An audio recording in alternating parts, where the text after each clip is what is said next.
ย้อนนะครับย้อน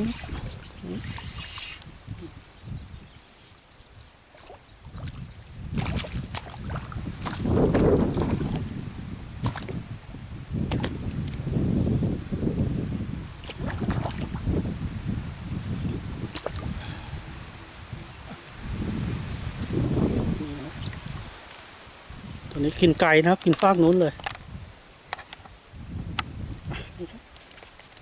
อันนี้มาลอง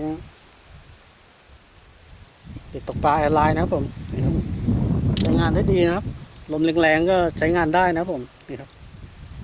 อ่างเก็บน้ำมีสีเขียวเลมอนนะครับเด็กตกปลาแอร์ไลน์